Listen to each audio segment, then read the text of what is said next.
malakas ang bagyo po isang na merong 150 kilometers na sustained winds at 185 kilometers per hour na gustiness po o yung pagbugso ng hangin. Ito po ay bahagyang bumagal. Ito po ay 15 kilometers per hour na po ang movement west-northwest direction. So inaasahan pa rin po natin bukas po ng gabi mga around 6 to 8 p.m. Ito po ay magla-landfall sa probinsya ng Catanduanes. At inaasahan na rin po ng ating pamahalaan na yung mga pagkasapo ng ating mga preparedness measures ng ating local councils, ang ating Office of Civil Defense ay nakakasana po sa araw na ito.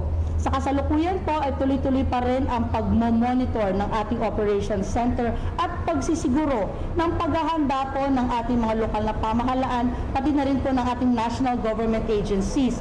Sa katunayan, talaga po siniguro na ng ating Department of the Interior and Local Government na base po sa Operation Listo Protocols ay naigaya na po natin ang ating paghahanda, na siguro na po natin ang ating mga evacuation centers po ay handa na para po tumanggap ng ating mga evacuees at babala po sa ating publiko dahil medyo malakas po ang bagyong ito. Ang gagamitin po natin ay yung talagang sigurado tayo ng mga sound structures para makasiguro tayo na tayo ay ligtas sa mga pagbugso ng hangin na dala ng bagyong Nina.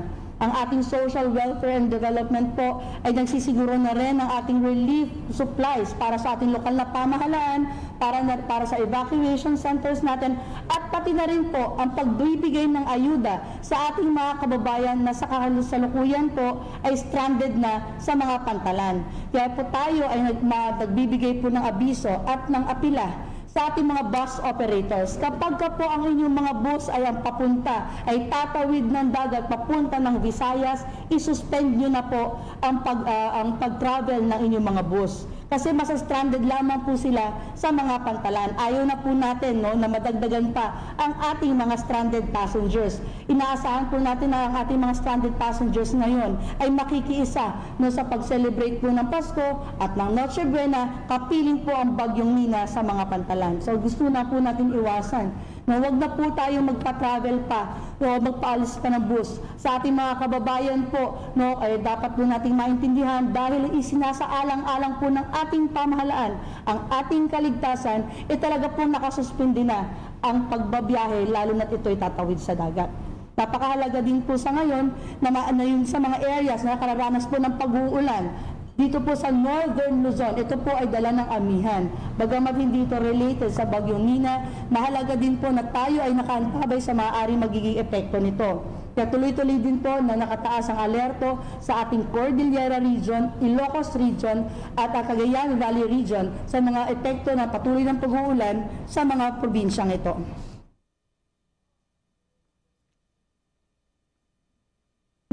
Naka-ready na rin po yung mga ilang lokal na pamahalaan natin. Sa katunayan, ang DILG po ng National Capital Region ay may panawagan na po na ibaba na po o itiklop muna ang mga billboards, yung mga malalaking signage po. Yan na po ay talagang napanawagan na tayo. At tayo rin po muli, dun sa mga dadaanan ng bagyo ay nananawagan tayo. Kung meron po mga malalaking signage dyan, yung mga billboards po, itupibo muna natin ito dahil may dala na malakas na hangin ang bagyong Nina. Ito po ay para makaiwas po tayo sa mga peligro pa at emergencies. Sa kasalukuyan po, base po sa ating koordinasyon sa Office of Civil Defense Bicol Region, ongoing ang ating preemptive evacuation sa probinsya ng Catanduanes, Camarines Sur at Camarines Norte. So patuloy po ang ating pakikipag-ugnayan sa ating mga regional councils para po sa mga hakbangin na kailangan po nilang gawin sa ngayon at sa mga darating na araw para sa pagsisiguro po ng pagbibigay ng ayuda sa ating mga kababayan at sa pagsisiguro ng kanilang kaligtasan.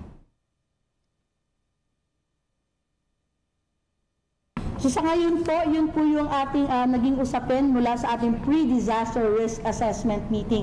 Asahan niyo po at makakasiguro po kayo na ang ating pamahalaan po ay narito.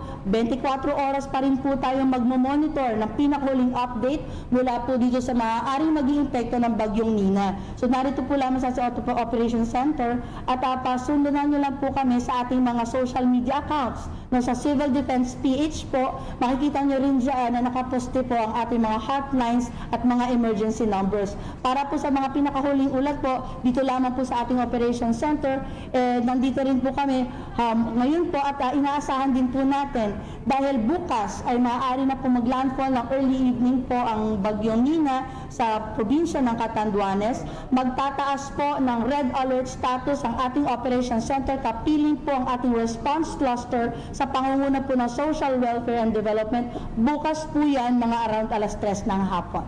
So yun lamang po ang pinakahuling informasyon natin sa ngayon. Baka po kayo merong katanong. Ilan na po ang na-evacuate at So far, wala pa tayong eksaktong bilang kasi ongoing itong ginagawa natin na evacuation. At wala pa tayong definitive numbers, no? Kasi we are still getting sketchy in initial reports pa lamang sa ating mga local DRM councils. So ang tabay tayo, magkakaroon tayo ng mas klaro pa na report, no? Kapag na-undertake na ng ating mga local councils ang mga hakbangin na kanilang gawin base na rin sa kanilang operation list of protocols.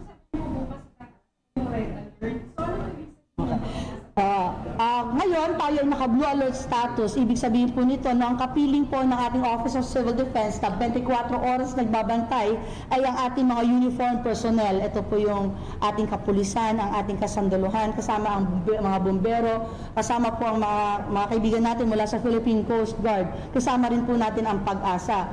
Pero dahil po tayo bukas ay magtataas na po ng red alert status sa pangunguna ng Social Welfare and Development, being the Vice Chair for Disaster Response, kapiling na po natin ang mga ahensya na leading po sa ating mga clusters. Ito po yung sa search and rescue, nandito na rin of course yung para sa peace and order, sa management of the dead and missing, yung pangunguna na rin sa pagbibigay ng food and non-food items, yung mga nguna na din doon sa pag-ensure ng ating health, no, para sa wash sector natin. So, eto na, naka-alert na rin, pati yung iba pang miyembro ng ating National Council ay makakapiling po natin bukas at naka-alerto na rin at magbabantay dito sa ating Operation Center.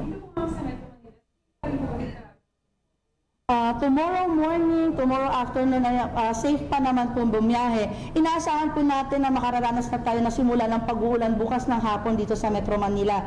Pero mas mararanasan po natin ang mga malalakas ng pag-uulan maaga po, no, ng Lunes hanggang sa mga hapon nito, no, mararanasan natin. Ito yung pinakamalapit na point ng bagyo dito sa Metro Manila base sa pinakahuling forecasted track nito. Maaari pa kasi ito magbago pero dun sa latest, yun ang pinakamalapit na sa forecasted track nila. May assistance po ba para tanggap po yung mga na-stranded natin? Yung nangunguna sa pagbibigay ng ayuda sa ating mga kababayan ngayon ay una ang local council natin. No? Talagang sila yung nag-ensure na yung ating mga stranded passengers ay mabibigyan man lamang ng ating mga assistance. Pati na rin ang ating mga transportation companies na sila rin ay nag-ensure na sila ay magbibigay ng pagkain na para sa ating mga stranded passengers. Pero ang ating local social welfare and development ay nagbigay na ng abiso sa atin. Sila naman ay nakahanda magbigay ng augmentation. Baka nakikita natin na maaari nagkaroon kasi ng influx ngayon. Sinusiguro lang natin na meron tayong enough na supplies na may bibigay sa ating mga kababayan. Kung malaki po yung dahil ang Metro po ng 400 km, yung Metro Manila po na itong Metro Manila makakaranas na masimula, no, ng mga sama ng taya ng panahon bukas mga late evening. Yun yung sa forecast na kasi nung sa pinakamalapit na point, sabi ko nga bukas na sa Monday, yun yung talagang pinakamalapit na point yung mata ng bagyo sa Metro Manila. Nakikita natin na maaari nasa within the 100 kilometers ng radius yung yung Metro Manila. Kaya inaasahan natin Lunes po makakaranas pa tayo ng mas malalakas na hangin at pag-uulan dito sa Metro Manila. Kaya bilang babala sa ating mga kababayan, bagamat siguro nararanasan nyo maganda pa rin ang sikat ng araw, maaliwalas ang panahon, Parang a feeling siguro ng ating mga kababayan ay parang walang bagyo. Magmatsyag po kayo, magbantay po tayo ng pinakahuling ulat sa taya ng panahon. Dahil po ang ating mga kababayan sa Bicol Region ay currently po nakararanas na ng mga pag-uulan. Pero ang bata ng bagyo, magbabagsak pa ito bukas ng gabi. Kaya kailangan pa rin po tayo magbantay. Kailangan po manatiling alerto at siguraduhin ang paghahanda at ang pagsaalang-alang ng kaligtasan ng ating mga kapamilya at ang ating mga kababayan. Wala pa. Any more questions? Okay, yun lamang po. Salamat at magandang tanghali sa inyo.